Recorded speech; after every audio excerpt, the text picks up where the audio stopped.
Universidad del Salvador para transmitirles un poquito la experiencia que he tenido en el sínodo durante octubre. El evento sinodal contó con la participación de 356 personas con voz y voto. De esas 353 personas eran obispos 170, el resto eran laicos, laicas, había 53 mujeres, religiosos, religiosas, y había alrededor de 80 observadores y, por supuesto, delegados de distintas confesiones religiosas. La finalidad del sínodo fue misionera. Es como si la Iglesia quisiera repensar: no estoy llegando bien con el mensaje, algo está faltando, no es lo mismo, el impacto no es el mismo, hay un cambio cultural impresionante. Entonces la Iglesia vuelve sobre sus orígenes y dice, bueno, no, para misionar tenemos que ser sinodales, tenemos que aprender a caminar juntos y tenemos que escucharnos todos. Entonces, esta participación de todos en las decisiones, en las sugerencias, en los proyectos, esto le va a dar más fuerza a la misión. No va a ser una misión conducida por una persona que por ahí se le ocurre algo o alguna estrategia, sino que es necesario ampliar la base de sustentación de la decisión, y esta es la finalidad del sínodo, una iglesia sinodal para la misión. Por supuesto, la misión de la iglesia, que es la misión misericordiosa.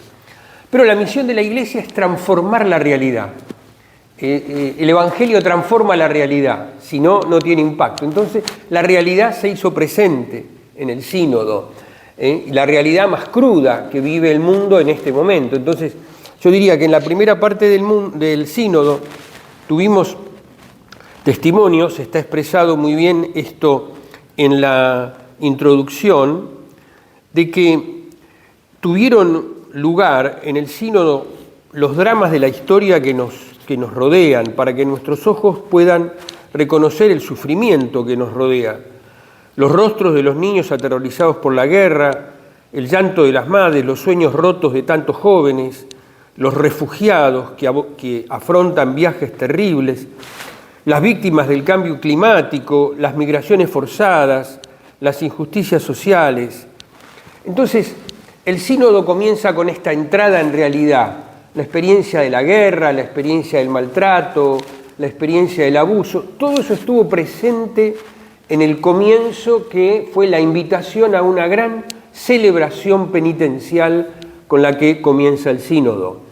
La Iglesia también forma parte de estos dramas y también tiene algunas culpas en este panorama. Entonces tuvimos una celebración penitencial muy significativa. Entonces el tono del sínodo fue: para ser sinodales y misionar tenemos que convertirnos de verdad. Entonces el sínodo comienza con un llamado a la conversión. En segundo lugar, apareció el tema, nosotros seguíamos un instrumento de trabajo que tenía en su primera parte el concepto de sinodalidad. Y allí aparecieron dos temas que a mí me parecieron muy importantes. El primero es la espiritualidad sinodal.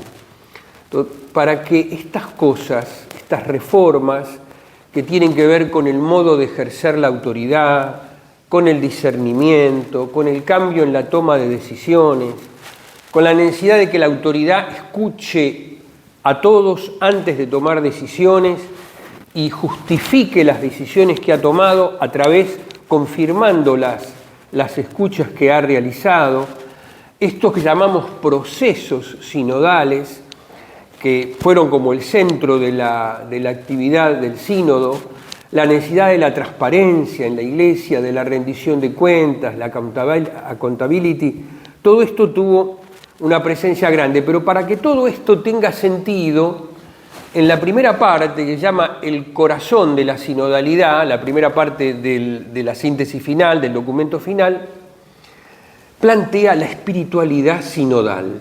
Es decir, ¿qué es la espiritualidad sinodal? Entonces comienza a mirar cómo Jesús escuchaba, cómo actuaba, cómo tomaba decisiones, cómo se dirigía a las personas, cómo afirmaba su dignidad, es decir, hubo como una mirada profunda al Evangelio para poder rescatar aquello que hace a lo más profunda de la espiritualidad sinodal. Y a mi entender, un número sumamente logrado, que es el número 29 del documento final, que pone en María, en la Madre de Dios, hace como una síntesis de las actitudes sinodales en la Virgen, y para mí merecen una especial atención, porque sin esta actitud es imposible que los cambios se den en la Iglesia. Dice así el número 29, en la Virgen María, Madre de Cristo, de la Iglesia y de la humanidad, vemos resplandecer a plena luz los rasgos de una Iglesia sinodal, misionera y misericordiosa. Y ahora prestemos atención a los verbos, porque esto es clave en la Iglesia sinodal que planteamos en este momento. De ella, de la Virgen, determinamos que es figura de la Iglesia que escucha, ora, medita, dialoga, acompaña, discierne, decide y actúa. Estos son verbos que tienen una importancia tremenda para poder vivir y ejercer la sinodalidad. De ella aprendemos el arte de la escucha, ella que guardaba en su corazón aquello que ocurría.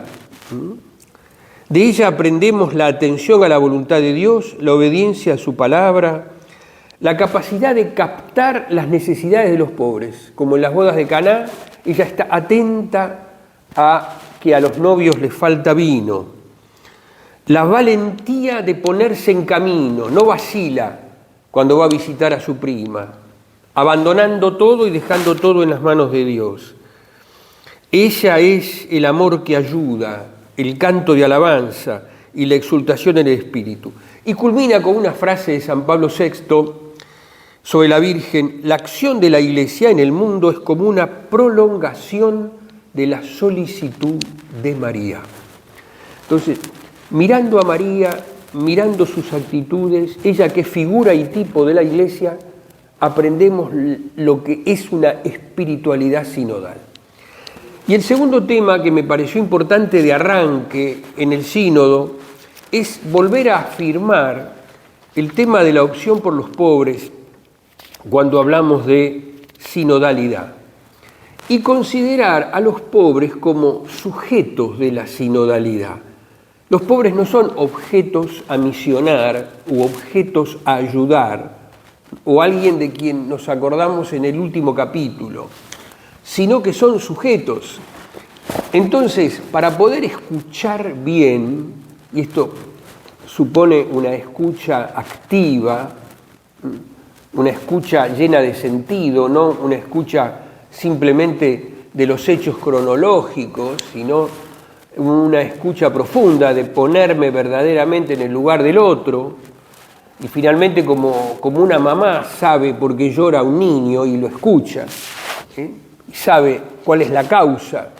Entonces hablamos de una escucha latente, profunda, de aquello que sobresale. Bueno, aquí no podemos escuchar si no aprendemos a escuchar a los que nadie escucha. Comienza la sinodalidad escuchando a los que no se escuchan, haciendo visible lo que no es visible, lo que se hace invisible. Entonces, aquí comienza el aprendizaje delicado de la escucha, que luego prosigue en el diálogo, trabaja por la inclusión de todos en la participación y de cada uno en su diversidad. Y el ministro ordenado, entonces, es un servidor de la armonía.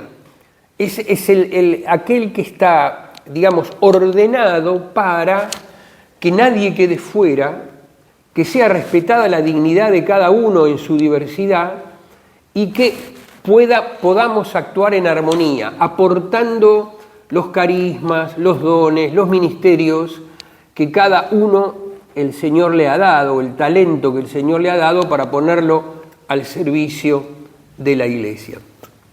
Yo quise detenerme en esta primera parte porque me parece que le da sentido a todo lo que va a venir después, que tiene que ver con un modo de actuar de la Iglesia para buscar que estos carismas se pongan en movimiento. El ministro ordenado es encargado de ayudar a discernir los carismas y de promoverlos, y el sínodo entra ahora en un camino de implementación. Digamos, ¿no? Ha terminado el sínodo, ha fijado algunas líneas sobre cómo ejercer la autoridad, cómo tomar decisiones, cómo poder nutrirse de la escucha para tomarlas, cómo justificar las decisiones, cómo rendir cuentas. Y aquí entran las estructuras, los consejos, algunos que van a pasar a ser obligatorios, como el Consejo Diocesano de Pastoral, el Consejo de Asuntos Económicos, que ya es obligatorio, los consejos parroquiales, los consejos pastorales parroquiales, y la necesidad de que los consejos sean representativos. Entonces ya una decisión no es una consulta para que la autoridad reclame el apoyo a decisiones que ha tomado previamente, sino es la búsqueda que hace la autoridad sincera de los pareceres de aquellos que integran la comunidad para poder tomar una decisión sana que conduzca efectivamente a la misión, empleando todas las fuerzas que necesita la Iglesia para que esta misión pueda ser auténtica, fresca y adaptada e inculturada en el mundo en que vivimos. Un gusto hacerles esta reflexión, estoy a disposición de ustedes, que Dios los bendiga y muchísimas gracias por la invitación.